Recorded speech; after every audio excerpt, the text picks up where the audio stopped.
Bonjour et bienvenue. Je suis Corina Osachuk-Maé, responsable rénovation énergétique pour Foncia et j'animerai le webinaire Travaux de rénovation énergétique en copropriété, comment se lancer. Si vous êtes connecté à ce webinaire, c'est parce que, sans doute, dans vos copropriétés, vous rencontrez des problèmes d'isolation, des problèmes de chauffage, ou vous souhaitez vous lancer dans des travaux de rénovation énergétique globale, mais vous ne savez pas par quoi commencer, vers qui vous tournez, quels sont les bénéfices à avoir suite à des travaux de rénovation énergétique, et puis aussi comment convaincre également tous les copropriétaires. Donc tout au long de ce webinaire, nous allons essayer de répondre à toutes ces questions, voir ensemble quelles sont les étapes clés, les acteurs qui interviennent lors de ce type de projet, quels sont les financements possibles. Et pour rendre tout cela plus concret, nous allons vous présenter quelques projets de rénovation énergétique achevés. Tout au long de ce webinaire, vous avez également la possibilité de poser vos questions auxquelles nous répondrons à la fin donc, de cet échange. Et pour cela, j'ai avec moi donc, mes deux invités. Laurent Demas, qui est président de Verdurable, assistant à maîtrise d'ouvrage. Bonjour Laurent Demas. Bonjour Corina. Pourriez-vous nous présenter votre société et le rôle de Verdurable? Oui, alors Verdurable est AMO, c'est-à-dire que nous accompagnons les copropriétés dans leur démarche de rénovation énergétique. On a deux, trois casquettes, mais les principales, ça va être d'assister la copropriété dans la méthodologie et les étapes de son projet de rénovation. Et ensuite, nous allons agir sur tout le volet financier en faisant tous les calculs qui vont aider les copropriétaires à choisir leur projet. Et puis une fois que le projet sera voté, bien sûr, on s'occupe de toute la mise en œuvre à la fois du côté des subventions et des financements. Merci Laurent. J'ai également avec moi Olivier Cotret, directeur des services copropriétés de la région Île-de-France et référent en rénovation énergétique. Bonjour Olivier. Bonjour à tous. Pourriez-vous me présenter votre rôle en tant que référent rénovation énergétique? Eh bien, référent en rénovation énergétique, ça signifie que je suis un véritable copilote de l'ensemble des équipes de gestion copropriété sur le terrain, alors en l'occurrence l'Île-de-France. Et j'ai reçu une formation un peu plus poussée en matière de technique, de pathologie du bâtiment, des diagnostics, du cadre juridique avec toutes les problématiques de vote en assemblée générale. Nous avons tout le dispositif des financements publics, le fameux éco-PTZ dont on parlera tout à l'heure. Voilà, donc c'est une véritable technicité du sujet qui vient impulser l'ensemble de la politique du groupe en la matière. Merci Olivier, merci Laurent. Et pour commencer, nous allons voir ensemble quel est le contexte et les enjeux de la rénovation énergétique. Et je vais commencer par un enjeu très fort et pas des moindres, qui est l'enjeu climatique. Comme vous le savez, aujourd'hui, les bâtiments résidentiels et tertiaires génèrent plus de 16% de gaz à effet de serre. Ainsi, donc l'État français a inscrit dans la loi climat et résilience des obligations fortes et des engagements forts, donc des objectifs ambitieux, notamment d'atteindre la neutralité carbone d'ici 2050. Donc, encore une fois, c'est la loi climat et résilience qui va nous servir de fil conducteur pour donc répondre à ces objectifs très forts, notamment pour les propriétaires bailleurs. Qu'est-ce qu'elle dit la loi climat et résilience? Donc, vous le savez certainement, donc on ne peut plus louer les passoires énergétiques, mais la loi climat et résilience indique également des objectifs forts pour les copropriétaires. Et c'est justement ce point concernant les copropriétés que nous allons évoquer tout au long de ce webinaire. Donc, la réglementation pour les copropriétés, qu'est-ce qu'elle dit? Pour atteindre ces objectifs, donc les copropriétaires doivent réaliser, donc les syndicats des copropriétés doivent réaliser un projet de plan pluriannuel de travaux et un DPE collectif. Donc, de quoi s'agit-il et pourquoi il faut le mettre en place? Donc, le projet de plan pluriannuel de travaux, ou le PPPT, donc, doit être mis en place pour les copropriétés de plus de 15 ans. Donc, sauf si votre copropriété a réalisé un diagnostic, donc un DTG, qui ne fait pas mention de travaux sur les 10 prochaines années. Mais sinon, donc, toutes les copropriétés sont concernées par cette obligation du PPPT. Et pourquoi le mettre en place? Justement, pour sensibiliser les copropriétaires sur les travaux à réaliser et donc pour permettre de mettre en place des scénarios de travaux sur les 10 prochaines années. Concernant le DPE collectif concerne les immeubles dont le permis de construire a été déposé donc avant 2013, et donc c'est pour permettre également aux copropriétés d'avoir l'étiquette énergétique du bâtiment. Concrètement, tout ça s'inscrit dans un calendrier précis et progressif selon le nombre de lots. On va commencer par les immeubles de plus de 200 lots parce que donc dès 2023, donc on est en 2024, mais les immeubles de plus de 200 lots doivent avoir un projet de plan pluriannuel de travaux. Donc en parallèle, on a le DPE collectif pour les immeubles de plus de 200 lots également, qui doivent avoir donc en 2024. C'est pour ça que les deux études, en fait, on les réalise en même temps. Donc 2023 pour les immeubles de plus de 200 lots, donc vous deviez déjà avoir mis à disposition, enfin mis à l'ordre du jour, donc le sujet du projet de plan pluriannuel des travaux. Et en 2024, on doit avoir également un DPE collectif. Par ailleurs, donc à partir de 2024, pour les immeubles de 50 à 200 lots, vous devez également porter ce sujet du projet de plan pluriannuel de travaux à l'ordre du jour de vos assemblées générales. Pour que aussi en 2025, les mêmes immeubles de 50 à 200 lots doivent également mettre à disposition le DPE collectif. Et pour finir, en 2025, pour les immeubles de moins de 50 lots, doivent donc réaliser le projet de plan pluriannuel de travaux. Et en 2026, pour finir, pour les immeubles de moins de 50 lots, on doit avoir un diagnostic de performance énergétique globale. Donc voilà, donc vous voyez, il y a un contexte très fort, réglementaire, et à ce contexte réglementaire s'ajoute aussi un autre enjeu qui concerne donc le prix de l'énergie. Vous le savez, donc le prix de l'énergie a littéralement explosé les dernières années, ce qui a influencé beaucoup donc les budgets et les dépenses des copropriétés. Ainsi, vous incitant de trouver des solutions pour baisser justement les factures de consommation d'énergie et notamment via la réalisation de travaux de rénovation énergétique. Olivier Cotret, je m'adresse à vous. Donc, on voit aisément se dessiner notamment les raisons pour entreprendre ces travaux de rénovation énergétique. Mais donc, à travers ces enjeux, quels sont notamment ces bénéfices, les bénéfices auxquels s'attendre concrètement? Eh bien, tout à fait. Ils sont très nombreux, ces bénéfices de rénovation énergétique.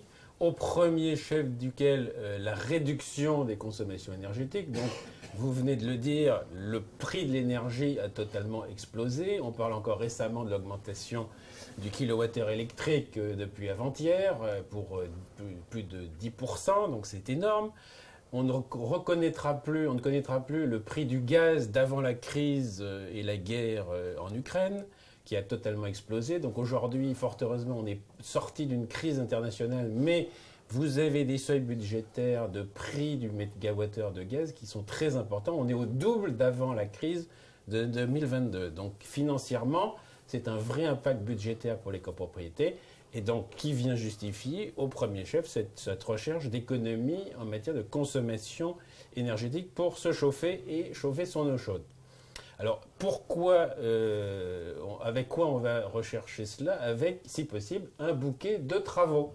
Et on va pousser pourquoi cette notion de bouquet de travaux, plutôt que de faire telle ou telle rénovation unique, on va essayer de grouper ces types de travaux et faire ce bouquet qui va permettre de maximiser les aides publiques. Donc, on va grouper, par exemple, le chauffage collectif avec un ravalement, isolation de façade.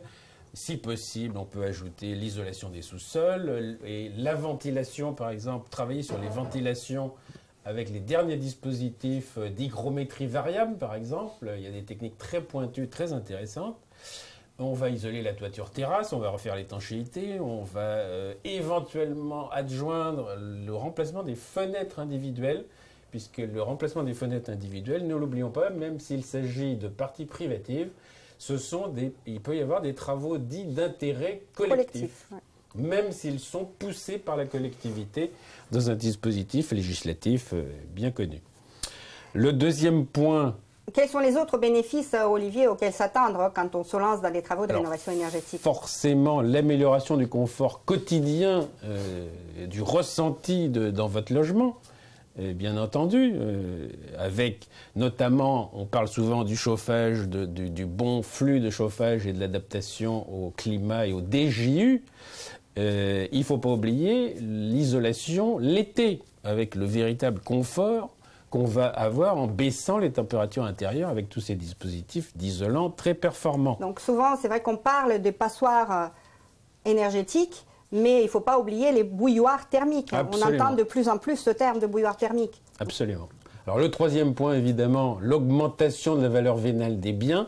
On n'a pas encore assez de recul sur cette valeur, mais néanmoins, on a des statistiques 2022 de la Chambre des notaires qui nous montrent que si le bien n'a pas été rénové et s'il est en étiquette F et G, eh bien, il va perdre de 5 à 10% de sa valeur dans certaines régions. Donc c'est énorme. Donc il y a un vrai potentiel pour maintenir la valeur patrimoniale de vos biens. Et donc, dernière qualité, bien sûr, la réduction de l'impact environnemental de vos dépenses de chauffage avec la lutte globale contre le fameux gaz à effet de serre, GES. Merci Olivier. Donc à date, nous avons accompagné plus de 260 copropriétés représentant 18 000 lots donc, dans les travaux de rénovation énergétique globale. Donc nos équipes elles sont au quotidien et avec vous pour vous accompagner quand vous lancez dans ces travaux de rénovation énergétique globale. Et à la fin de ce webinaire, on va vous présenter quelques exemples et les résultats donc, sont indéniables, notamment en matière de confort, de classe énergétique. Olivier, maintenant qu'on sait tous les bénéfices donc d'une rénovation énergétique globale, mais comment on se lance? Donc moi, par exemple, je suis présidente de conseil syndical d'un immeuble des années 70, classique, hein, donc les Trente Glorieuses, cœur de cible. Donc par quoi je commence? Vers qui je me tourne? Quelles sont les étapes que je dois suivre? Alors tout à fait. Donc il y a effectivement un certain nombre d'étapes logiques et que nous enseignons d'ailleurs à toutes nos équipes de gestion pour galvaniser les énergies, notamment les conseils syndicaux qui vont être les premiers relais. Donc qu'est-ce que fait le syndic? Le syndic est votre chef d'orchestre qui va galvaniser les énergies, car il en faut pour mener à bien ces projets d'isolation très importants et financièrement importants aussi, jusqu'à parvenir au fameux vote d'Assemblée générale favorable qui enclenche les travaux. Donc il y a un grand travail de préparation. Nous avons formé tous les gestionnaires copropriétés sur ce sujet avec des formations par des intervenants externes et ils connaissent bien tous ces processus. Donc le premier processus, c'est bien sûr le diagnostic de base, le fameux diagnostic de performance énergétique, DPE, qui va permettre au conseil syndical et à toute la copropriété d'avoir cet état des lieux énergétiques et qui va donc aboutir à proposer les travaux les plus adaptés en plusieurs scénarios, le fameux projet de plan pluriannuel de travaux qui devrait être déterminé par un vote d'Assemblée générale. Et bien sûr, nous sommes aidés en cela, nous ne sommes pas quand même totalement démunis, nous travaillons avec ce qu'on appelle dans le jargon les AMO, les fameux assistants à maîtrise d'ouvrage qui viennent donc aider les copropriétés à mener à bien les premières phases de manière chronologique et sensée. Merci Olivier. Donc effectivement, nous avons les étapes clés qui commencent à se dessiner. Donc on pose un diagnostic. Donc effectivement, le diagnostic DPE donc, pourrait également vous servir comme point de départ avant de vous lancer dans des travaux de rénovation énergétique. Donc toutes ces données vont servir notamment lors de la réalisation du projet de plan pluriannuel de travaux qui va prévoir 2-3 scénarios de travaux qui par la suite vont se transformer dans un plan pluriannuel de travaux. Donc voilà, un point de départ. Bien évidemment, après, selon la situation de l'immeuble, selon les types de travaux que vous allez entreprendre, le maître d'œuvre pourra demander la réalisation de d'autres études supplémentaires. Souvent, donc on parle également de l'audit énergétique. Vous avez aussi le DTG etc., qui sont demandés notamment pour dans certaines métropoles, pour certaines collectivités territoriales, pour avoir des aides supplémentaires. Donc, diagnostic, et puis on attaque la phase étude. Là, on est bien évidemment accompagné.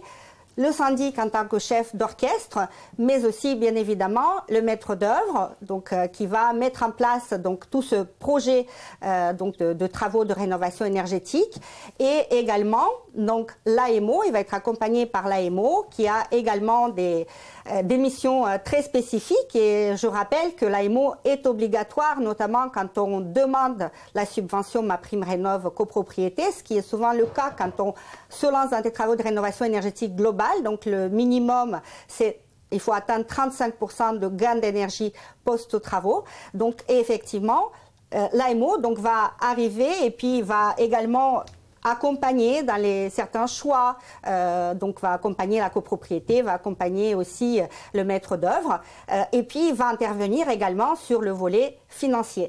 Laurent Desmas, je me tourne vers vous. Pourriez-vous me détailler, donc, à chaque étape, comment ça se passe, et notamment en focusant sur l'ingénierie financière? Oui, alors l'assistant à maîtrise d'ouvrage, effectivement, il a différents volets dans son intervention.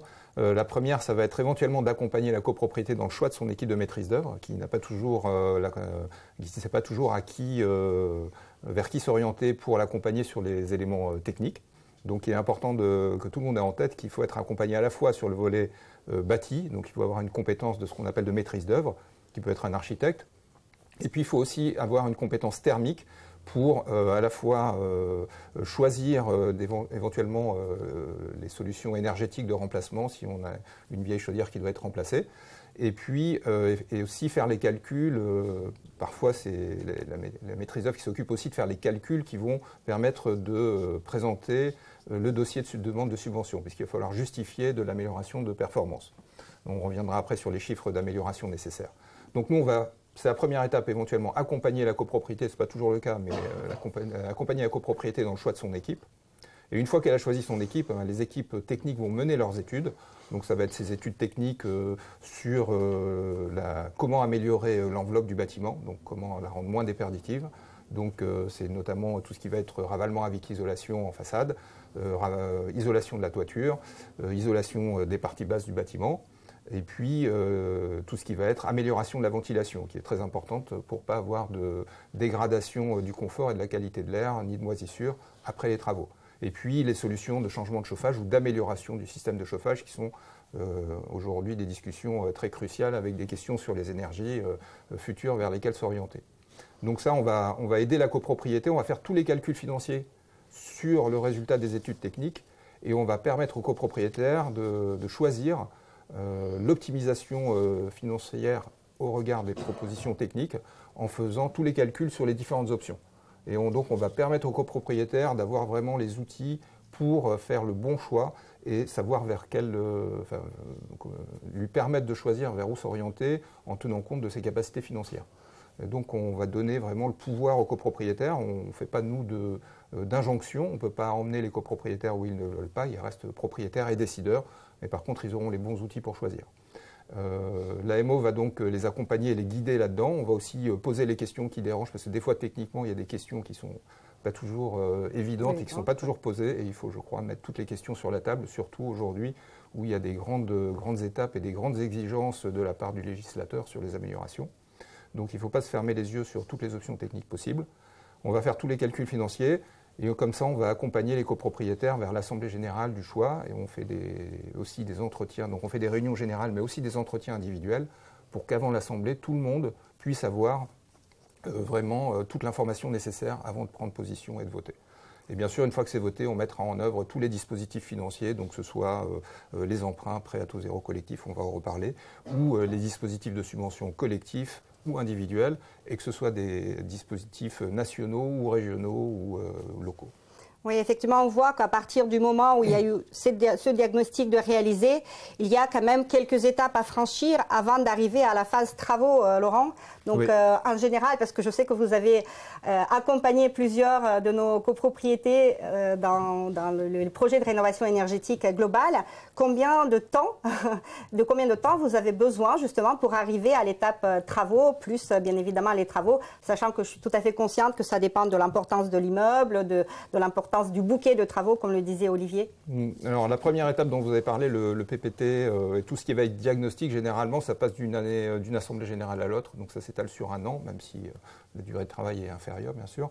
Après, quand on rentre dans ces études plus poussées, ce qu'on appelle études de maîtrise d'œuvre, sur lequel il y a tout le volet financier, on est quelque part aux alentours de un an et demi.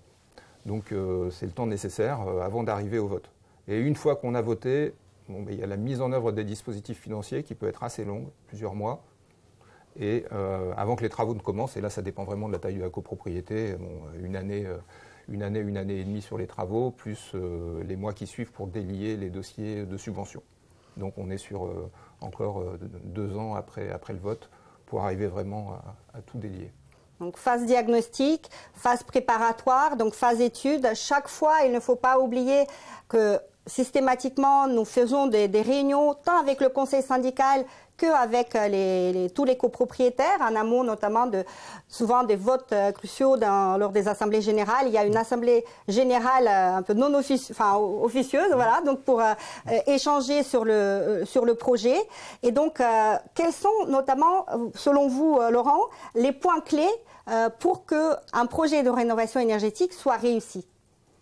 Je pense que le principal facteur, c'est la transparence. Il faut vraiment une transparence sur le volet financier et sur le volet technique. Il ne faut pas espérer emmener les copropriétaires voter un plan de travaux s'ils n'ont pas toutes les réponses. Je crois qu'il y a beaucoup de questions qui se posent dans l'actualité. Tous les copropriétaires veulent les réponses et si on essaye de cacher certaines questions et cacher certaines réponses, forcément il va y avoir méfiance. Et forcément, en tant que copropriétaire, on ne va pas prendre de décision sur quelque chose où on a l'impression qu'on nous cache des choses. Donc je pense que c'est la transparence et pour nous, c'est l'exhaustivité des études techniques et financières pour être sûr qu'on ait recouvert tout le scope de la réflexion et qu'on ait répondu individuellement à chaque copropriétaire pour qu'il puisse vraiment choisir en connaissance de cause. Merci Laurent. Donc on comprend que votre rôle, c'est également de conseiller, d'aider au choix et aux options, des options techniques, mais également vous intervenez sur toute la partie ingénierie financière. C'est un point très important quand on se lance dans des travaux de rénovation énergétique en copropriété. Et donc, c'est le sujet clé, c'est le financement. Comment je finance ces travaux? Donc, quel est le rôle de l'AMO? Combien coûtent les travaux en général, les travaux par lot, et donc quel est le rôle de l'AMO, à quel moment vous intervenez, comment vous accompagnez les copropriétaires dans cette phase d'ingénierie financière? Alors combien coûtent les travaux? Ça va être très compliqué de répondre à l'ensemble des spectateurs ici aujourd'hui. Ça dépend vraiment du type de bâti. On pourra donner quelques grands chiffres, mais c'est vraiment très différent suivant le type de bâti. Donc il ne faut pas trop se... Voilà. Je pense que pour parler des solutions de financement qui existent, dans les grandes lignes, on a donc MaPrimeRénov' copropriété, qui est une subvention nationale qui s'applique à tous les projets, dont on pourra donner le détail. Et puis ensuite, des aides nationales. On a les certificats d'économie d'énergie qui vont s'appliquer effectivement à la plupart des projets. Et ensuite, sur l'aspect financier, on aura donc le prêt à taux zéro et la possibilité d'avancer les subventions par les banques. Donc on peut revenir en détail peut-être sur MaPrimeRénov' copropriété. Effectivement, donc on sait que à partir de 1er janvier 2024, donc cette aide, MaPrimeRénov' copropriété, a également été abondée. Donc on a des montants de plus en plus importants quand on se lance dans des travaux de rénovation énergétique. Donc quelles sont les principales modifications de MaPrimeRénov' copropriété en 2024? Alors MaPrimeRénov' copropriété en 2024 effectivement augmente, donc c'est plutôt des bonnes nouvelles. L'État a tenu compte de la hausse des prix à la fois liée à l'inflation et à la hausse du prix de l'énergie. Donc, MaPrimeRénov' copropriété, vous avez 2 seuils qui déclenchent les subventions. Le premier, c'est plus 35% d'amélioration de performance. Et le deuxième, nouveau seuil qui vient d'apparaître, c'est plus 50% d'amélioration de performance. Donc ça peut sembler beaucoup, mais en fait, on a beaucoup de projets qui peuvent s'améliorer, dont les études montrent qu'il y a une amélioration, en tout cas par le calcul, de 50% de la performance. Donc quand on s'améliore de 35%, on a maintenant une subvention qui est passée à 30% du hors-taxe. Donc pour un maximum de travaux pris en compte de 25 000 euros, là on est sur les hors-taxes, hein, les subventions. Donc on parle de 7 500 euros de subvention par logement. C'est le maximum moyen.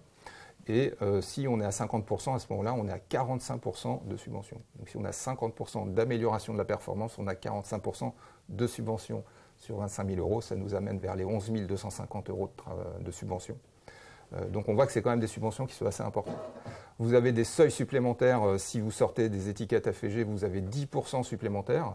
Donc au lieu de 30%, on parle de 40%. Et au lieu de 45%, on parle de 55% de subvention sur 25 000 euros. Donc c'est vraiment des subventions réévaluées. On a une autre subvention technique qui s'appelle copropriété fragile, alors, qui est liée au niveau d'endettement et là qui redonne 20% supplémentaires. Donc et là ça a été réévalué parce qu'on était à 3 000 euros par logement l'année dernière. On est passé à 20% supplémentaires, c'est plus d'argent. Donc c'est aussi une bonne nouvelle pour tous ceux qui sont en train de réfléchir à leurs travaux de rénovation. Et le dernier point, c'est la prime aux propriétaires les plus modestes. Les plus modestes, alors il y a une grille de revenus accessible, hein, qui est la grille de l'ANA, Agence nationale de l'habitat. Les plus modestes, eux, ont 3 000 euros de plus. Donc on voit qu'on est encore sur des sommes très importantes. Et les propriétaires qu'on appelle modestes, eux, c'est 1 500 euros de plus. Donc tous ces pourcentages-là se cumulent. Et en plus, on va ajouter des subventions locales dans certains cas, donc subventions de la collectivité de communes, subventions du département, parfois de la région, et puis les certificats d'économie d'énergie qui représentent en moyenne aux alentours de 5% supplémentaires. Donc toutes ces subventions-là, elles viennent quand même fortement réduire le reste à charge pour les copropriétaires.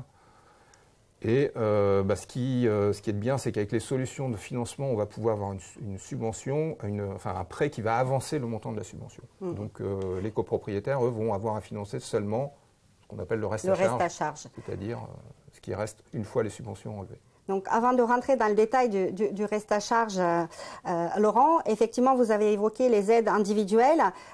Donc, de ces aides, pour déterminer notamment les aides individuelles et les copropriétaires qui en ont droit. Donc, c'est notamment dans votre partie, en tant qu'AMO, vous réalisez des enquêtes sociales quand les travaux de rénovation énergétique sont votés.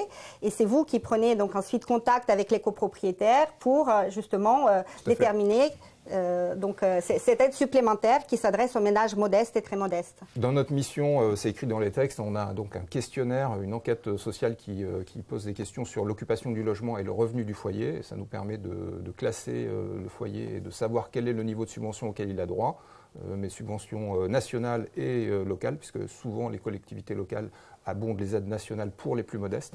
Donc ce questionnaire, il est indispensable que les gens y répondent. Donc parfois on les relance, mais pour qu'on ait ces réponses-là, et ça nous permet de donner des réponses individualisées à chaque foyer. Et puis bien sûr, c'est les premiers foyers qu'on va chercher à rencontrer quand on va arriver vers la fin du projet, parce que ces gens-là ont droit à des subventions supplémentaires. Parfois, ils ne le savent pas. Et donc on va prendre rendez-vous avec eux pour leur préciser ceux auxquels ils ont droit. On va aussi vérifier la situation pour qu'il n'y ait pas de mauvaises surprises et pas leur promettre des choses auxquelles ils n'ont pas droit, mais souvent c'est plutôt des bonnes nouvelles qu'on apporte aux gens dans ces entretiens individuels où on va leur expliquer de manière détaillée comment fonctionne le financement et les subventionnements, et ils vont comprendre qu'il y a quand même beaucoup de solutions que l'État a mis en œuvre pour pouvoir les accompagner. Merci pour ces précisions, Laurent. Et puis, on voit également que dans MaPrimeRénov' copropriété 2024, on a ce second palier donc, de 50% supplémentaires, donc c'est 50% d'énergie, de gain d'énergie. Donc, quand on les atteint, donc il y a une subvention supplémentaire qui se déclenche.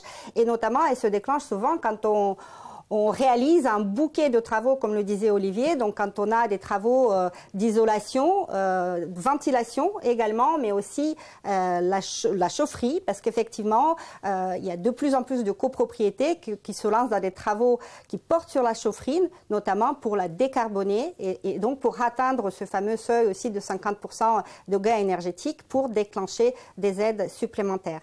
Donc effectivement, on a vu que pour financer ces gros travaux de rénovation énergétique, nous avons donc des aides, des subventions de l'État, des collectivités territoriales, mais il nous reste aussi un montant à financer, qu'on appelle le reste à charge. Qu'est-ce qui se passe avec ce reste à charge? Comment est-ce qu'on peut également s'y prendre, Laurent? Oui, alors aujourd'hui, le principal dispositif, c'est quand même le prêt à taux zéro, qui est presque à taux zéro quand on parle de prêt à taux zéro en copropriété. Petit détail technique, le prêt à taux zéro rénovation, ce n'est pas celui à l'achat, donc ce n'est pas les mêmes critères. Il n'y a pas de condition de revenu sur le prêt à taux zéro collectif pour les travaux de rénovation. Donc il est presque à taux zéro puisqu'il y a des frais techniques de garantie, sans rentrer dans le détail, 0,48. Ça reste quand même très peu cher par les temps qui courent. Et avec ce prêt-là, on va pouvoir financer tous les travaux d'économie d'énergie et parfois même un peu plus. Pour simplifier le financement, le législateur permet de mettre tout un ensemble de travaux. Le premier chiffre que je donnerai, c'est que 10 000 euros de travaux en prêt à taux zéro, c'est 43 euros par mois. Donc ça veut dire que si on parle de 20 000 euros qui restent à financer, on est à 86 euros. Après, on voit le préfinancement des subventions. Donc on est sur des budgets, nous on arrive à financer, à ce que les copropriétaires les plus modestes aient des crédits qui soient inférieurs à 50 euros par mois.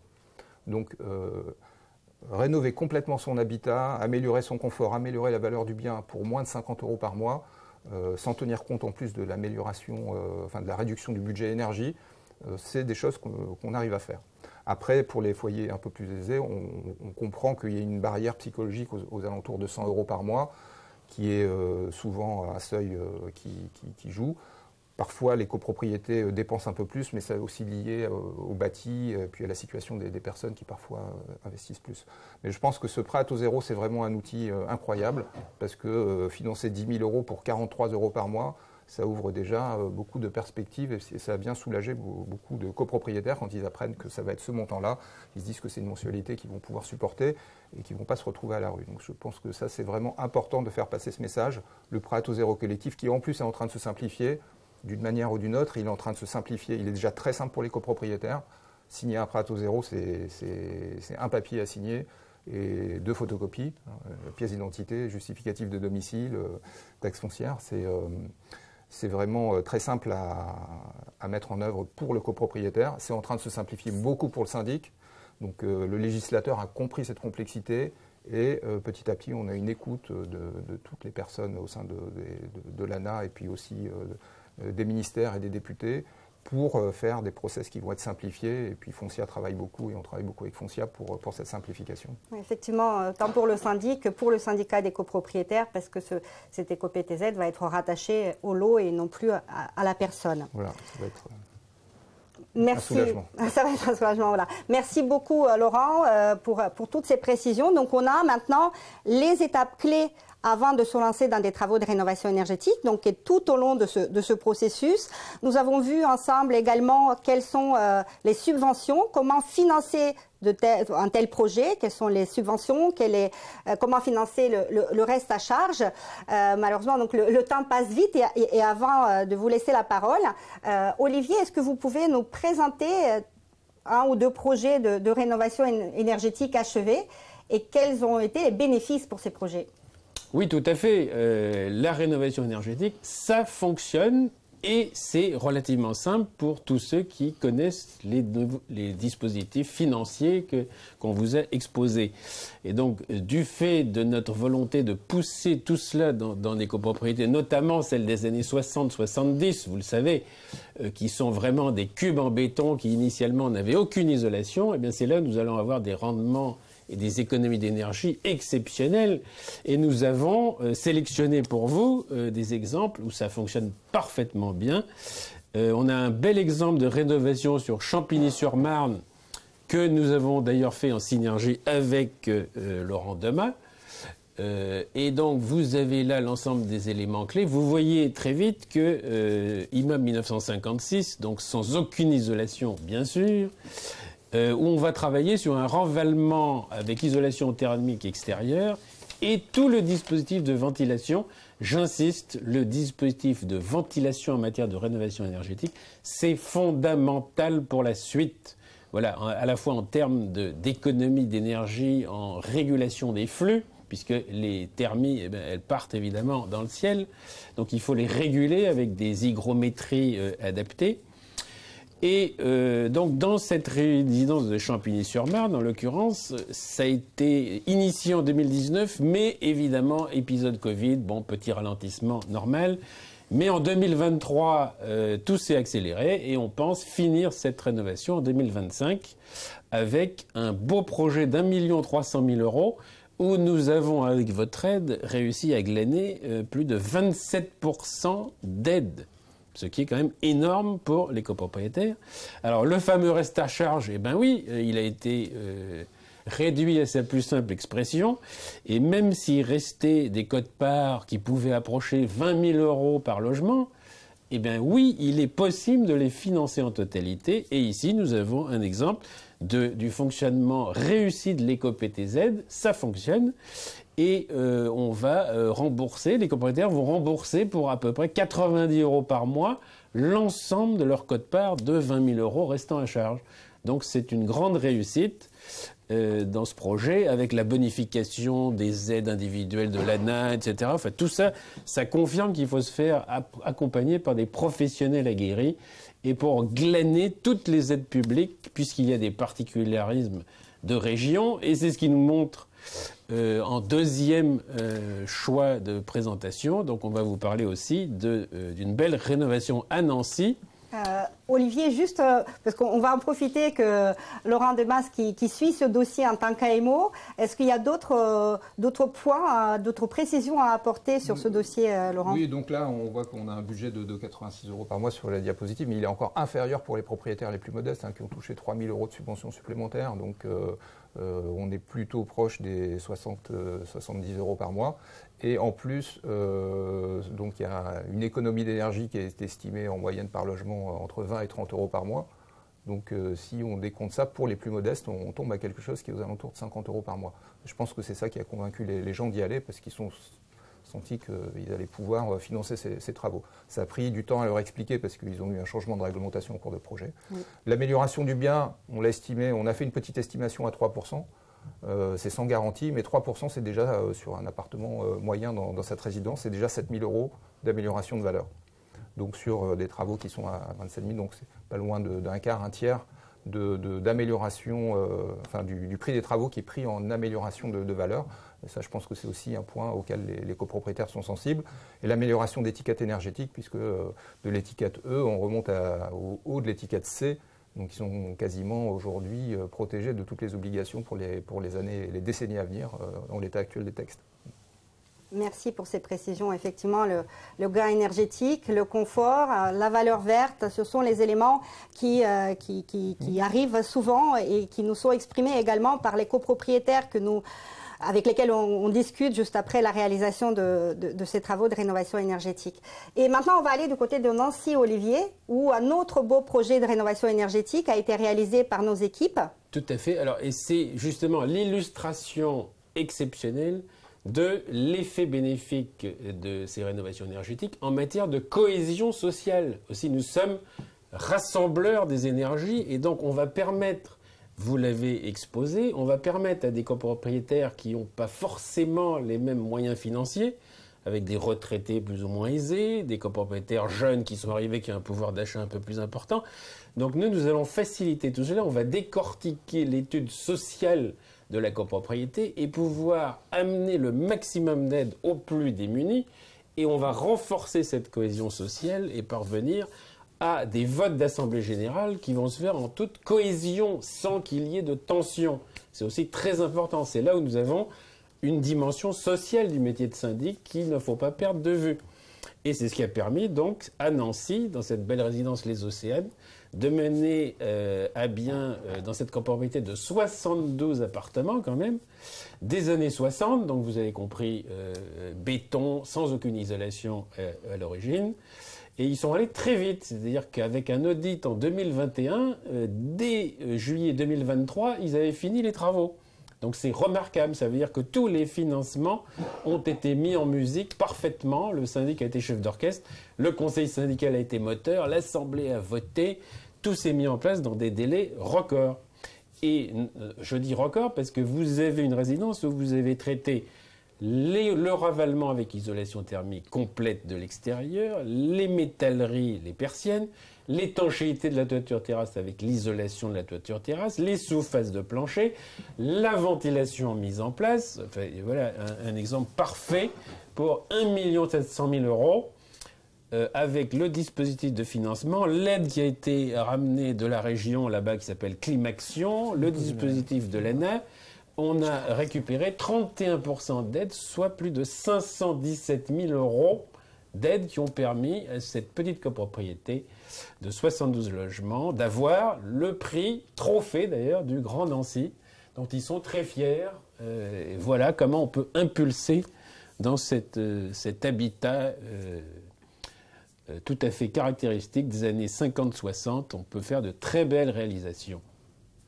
Donc oui, effectivement, les résultats sont indéniables. Donc merci pour cette présentation et merci aux équipes qui accompagnent ces copropriétés lors de travaux de rénovation énergétique globale.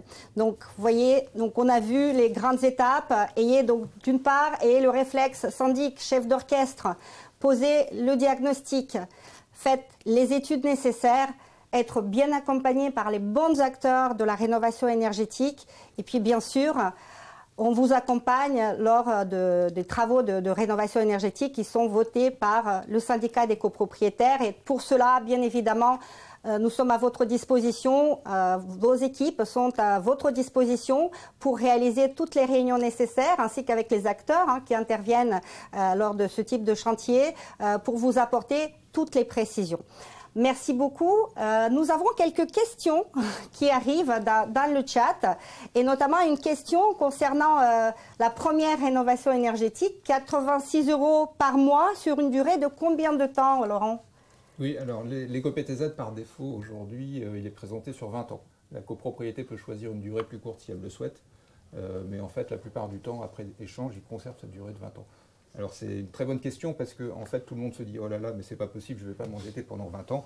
Et je pense que c'est justement pour ça que c'est une bonne solution. Pourquoi? Parce que ça permet notamment aux personnes âgées qui ont peur, il n'y a pas de limite d'âge sur le prêt à taux zéro collectif. Il n'y a pas de limite d'âge, donc aujourd'hui on monte des prêts à taux zéro pour des gens qui ont 90 ans.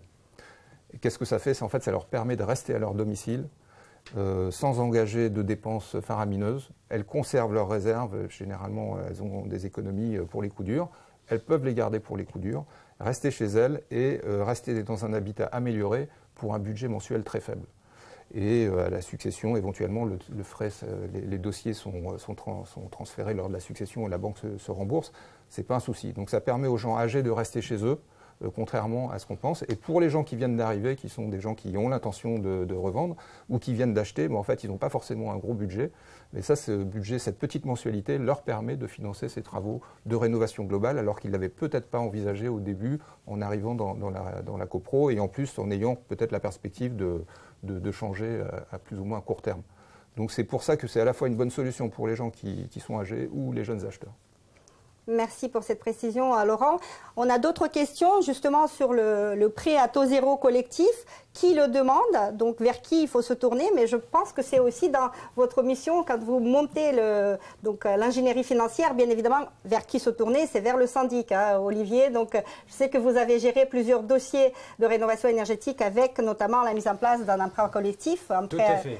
Tout à fait. Donc, l'éco-PTZ, effectivement, comme vient de le dire Laurent Demas, se simplifie, c'est heureux, parce qu'il y a 5-6 ans, c'était quand même un carcan administratif pénible. Alors, pourquoi y a-t-il une frilosité initiale? C'est parce que, tout simplement, ce prêt est garanti par l'État.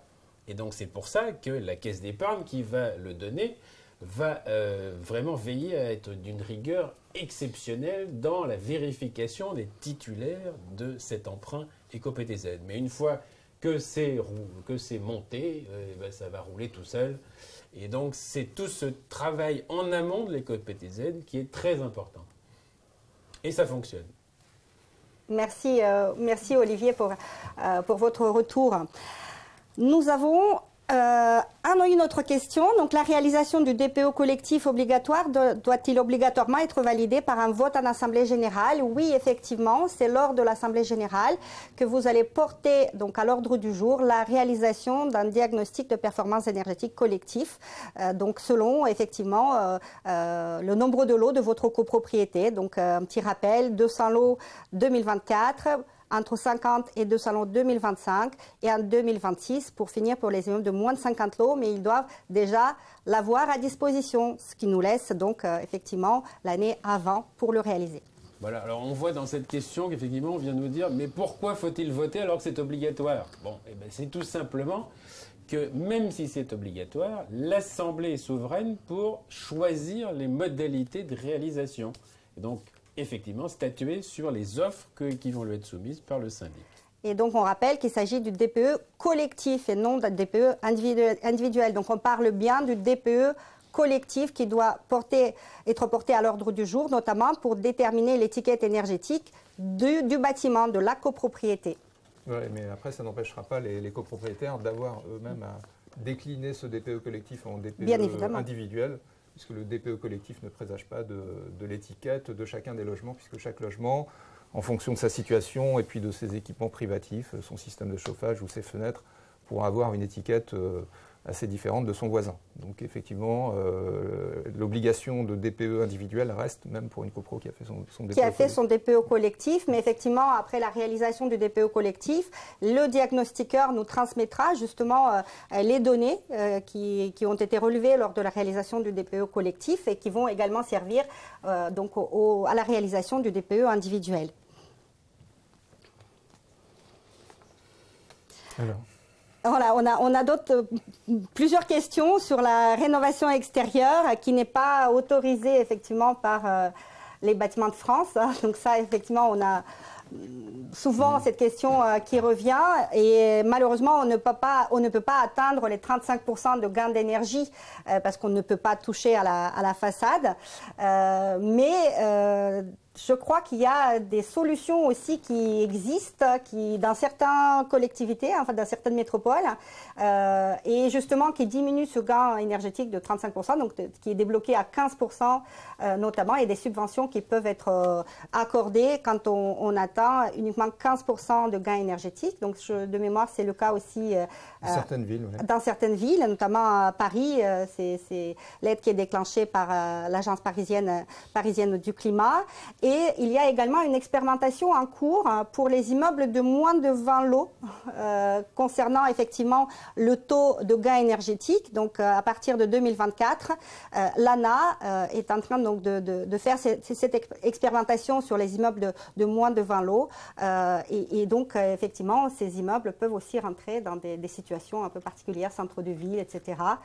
Pouvez-vous nous compléter? Alors là, on est dans l'expérimental, donc c'est difficile de parler ou de décrire les dispositifs, ce n'est pas encore clairement établi. Alors effectivement, il y a des communes qui ont les moyens de soutenir des projets qui font moins de 35%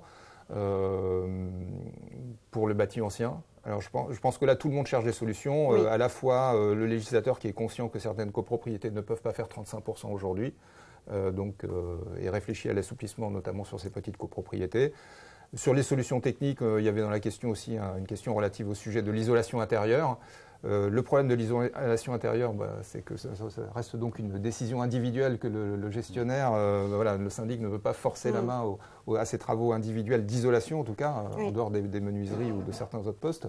Et donc c'est pour ça qu'aujourd'hui on met assez peu en œuvre les sujets d'isolation intérieure, puisque c'est assez compliqué de prouver qu'on va avoir 35%, puis ça reste soumis au choix de tout le monde, et exactement. Que l'ANA qui verse la subvention va avoir la certitude que tout le monde a fait les travaux. Et comme il n'y a pas d'obligation possible sur ce point-là, ça reste encore des dispositifs à améliorer, on va dire, je pense. Exactement. Aujourd'hui, ce n'est pas possible uniquement de se baser sur les travaux d'isolation intérieure. Non, pas exactement. Nous avons d'autres questions, mais effectivement, ça rejoint la première question. Qu'est-ce qui se passe pour les autres copropriétés qui ne peuvent pas atteindre les 35% de gain d'énergie? Donc, on a eu cette question donc, pour les immeubles qui sont situés dans des quartiers un peu protégés. On a aussi la question des résidences secondaires, parce qu'effectivement, il faut rappeler que MaPrimeRénov' copropriété est dédié aux copropriétés représentant plus de 75% de lots d'habitation principale. Et en 2024, le seuil a été baissé à 65% pour les immeubles de moins de 20 lots. Mais effectivement, les résidences secondaires ne sont pas concernés, n'ont pas le droit à cette aide MaPrimeRénov' copropriété. Effectivement, il y a les collectivités qui réfléchissent aussi à comment dynamiser, comment faire pour lancer ces travaux de rénovation énergétique, sachant qu'effectivement, aujourd'hui, il n'y a pas beaucoup de subventions pour ce type de copropriété. Alors c'est vrai, néanmoins pour les bailleurs, il y a des réflexions qui sont plus de gestion patrimoniale. Donc on sait que dans les zones montagneuses par exemple, les copros qui sont principalement des résidences secondaires engagent quand même beaucoup de travaux de rénovation parce qu'il y a une vraie dévalorisation du bien pour sa location. Et donc je pense que ça va aussi jouer en bord de mer. Et pour les propriétaires bailleurs, s'ils veulent continuer à louer, ils auront quand même intérêt à engager des travaux. Et ils ont des bénéfices fiscaux qui sont différents de ma prime à neuf copropriété, mais qui les aident quand même à financer. Donc, la déduction, effectivement, des revenus fonciers. Plutôt, effectivement, au titre individuel, mais pas sur le collectif, pas pour le moment en tous les cas. Alors, on nous pose une question. Estimation du coût moyen par lot d'un DPE. Alors ça, c'est pas facile parce qu'effectivement, on va embrasser toutes les copropriétés, qu'elles aient 1000 lots ou 15 lots, effectivement, mais donc le prix varie quand même en fonction de l'importance de la copropriété. Tout à fait, du nombre de bâtiments, de nombre d'entrées, nombre d'appartements. Donc on peut dire qu'effectivement, c'est une somme toujours adaptée et relativement réduite. Tout à fait, on ne va pas dépenser plus de 30-40 euros par lot généralement dans les grosses copropriétés. Et après, effectivement, plus de 100 euros par lot dans les petites. Voilà comme ordre de grandeur.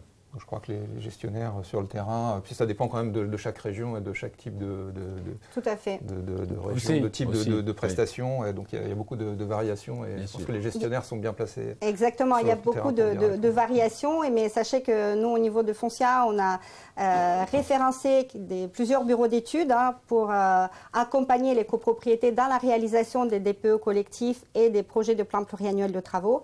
Et bien évidemment, qui dit référencé, dit prix négocié. Donc n'hésitez pas à vous rapprocher de vos gestionnaires pour faire une estimation, une simulation en fait, de devis.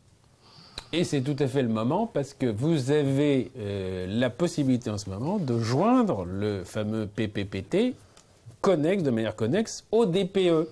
Et comme ça, nous avons effectivement négocié un prix négocier avec certains AMO pour le faire en même temps et bénéficier d'une réduction sur le package global.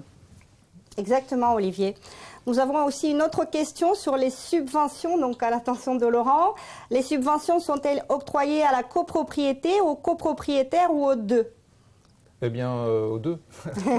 Aux deux, il y a des subventions qui sont effectivement attribuées à la copropriété et puis certaines qui sont versées aux copropriétaires. En fonction des dispositifs, mais la plupart du temps, tout passe par la copropriété et par le gestionnaire et le syndic qui va recevoir la somme pour la copropriété et va reventiler à chacun ce à quoi il a droit. Et puis, pour ceux qui ont des aides individuelles supplémentaires, ça va aussi être versé au syndic qui va les recréditer aussi à chacun des copropriétaires. Dans certains cas, c'est une procédure directement auprès d'un organisme subventionneur, mais ça devient de plus en plus rare parce que tout le monde comprend que c'est mieux de centraliser le tout et de passer par le syndic pour gérer ça et simplifier les procédures de chaque copropriétaire. Le syndic chef d'orchestre. Merci. Absolument. Merci. Y a-t-il d'autres questions? Alors oui. Avez-vous des entreprises capables de s'engager par écrit sur devis sur la lettre A à l'issue de leurs travaux? Donc, vous, Olivier, qui venez du terrain, du réseau, donc vous gérez en direct et vous accompagnez en direct nos collaborateurs sur le sujet de la rénovation énergétique et vous travaillez avec certains fournisseurs qui peuvent prendre ces engagements. Alors là aussi, bien sûr, il faut tout notre travail avec les échanges sur le terrain, c'est de sélectionner des bonnes entreprises et avec l'aide des AMO, effectivement, de sélectionner des bonnes entreprises qui vont correspondre au cahier des charges et donc mener des travaux conformes aux promesses et aux taux de réduction énergétique, évidemment. Et donc c'est tout le travail de sélection de bons acteurs avec notamment l'étiquette RGE. Je pense que vous en avez tous entendu parler, la fameuse étiquette RGE qui est celle des professionnels compétents et reconnus sur la place. Ne partez jamais dans des rénovations importantes sans vous assurer des assurances professionnelles et d'étiquettes RGE. Tout à fait, c'est maintenant obligatoire pour les travaux d'économie d'énergie, pour certaines subventions. Donc oui, c'est possible. en s'entourant des bons acteurs avec toutes les garanties et les assurances en vigueur. Une autre question, en tant que membre du bureau ou du conseil syndical, que se passe-t-il si la copro traîne les pieds et ne veut pas décider du DPE et du PPPT? Quelle est l'obligation effectivement imposée? Oui, je rappelle qu'il s'agit de la loi climat et résilience qui fixe ces obligations pour la copropriété, d'avoir un PPPT et un DPE collectif. Donc, bien évidemment, on va en faire part dans le carnet d'entretien de l'immeuble dès que le PPPT va être réalisé.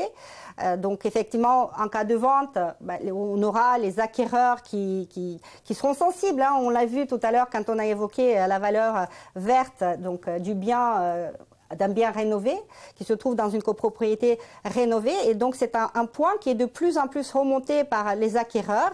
Donc, si effectivement la copropriété ne s'est pas encore engagée et qui n'a pas encore fait voter le DPE collectif ou le PPPT, donc on ne va pas retrouver ces informations. Donc, on va avoir aussi des futurs copropriétaires mécontents. Pareil, Olivier, si vous êtes sur le terrain et vous avez systématiquement aussi des copropriétaires qui s'interrogent de cette nécessité de mettre en place le PPPT et le DPE collectif, c'est une obligation, mais aussi il faut le rappeler, c'est aussi un point de départ de s'engager dans des travaux de rénovation énergétique de votre copropriété. Oui, mais pour rassurer Alain, parce que c'est Alain qui nous a posé cette question et qui effectivement veut être moteur dans sa copropriété alors qu'il a un conseil syndical en face qui traîne des pieds, comme il dit. Mais tout simplement, sachez que, en tout cas, la politique de Fonciès, c'est de respecter la loi et de mettre systématiquement au vote la question à l'ordre du jour pour que l'AG statue souverainement. Donc, vous êtes copropriétaire, vous avez le droit, vous, de porter cette question à l'ordre du jour de l'AG, même si le conseil syndical n'est pas moteur. Et donc, on va le faire en tant que gestionnaire de copropriété, de toutes les façons, parce que nous sommes effectivement garants du respect de la loi. Et donc, nous, on a l'obligation de le porter à l'ordre du jour. Et donc, en essayant quand même de tout préparer et bien évidemment accompagner la copropriété pour que ça soit voté par nos clients. Et pour qu'ils comprennent justement le bénéfice et pourquoi on le fait. Et un projet bien amené, il n'y a pas d'exemple de vote qui refuse un diagnostic d'une copropriété pour aller de l'avant. On ne connaît pas ça, en tout cas au sein du portefeuille Foncia, dans toute la France et la Navarre réunis. Merci beaucoup. Il ne me reste qu'à vous remercier, Laurent, Olivier, pour toutes ces précisions. Merci à vous d'avoir été nombreux. Vous êtes connectés donc à ce webinaire. Bien évidemment, le sujet est vaste et nous n'avons certainement pas pu traiter toutes les questions. Vous en avez peut-être des questions un peu personnalisées. Donc, n'hésitez pas à vous rapprocher de votre gestionnaire et nous nous tenons également à votre disposition pour l'accompagner, pour que le projet de rénovation énergétique que vous avez envisagé voit le jour. Merci beaucoup. Vous allez recevoir donc un sondage de satisfaction. On espère que ce webinaire vous a plu. C'était une première pour nous. Donc, n'hésitez pas à répondre à ce sondage que vous allez recevoir par mail. Et aussi, vous aurez le replay de ce webinaire sous 48 heures. Merci beaucoup à tous. Merci encore à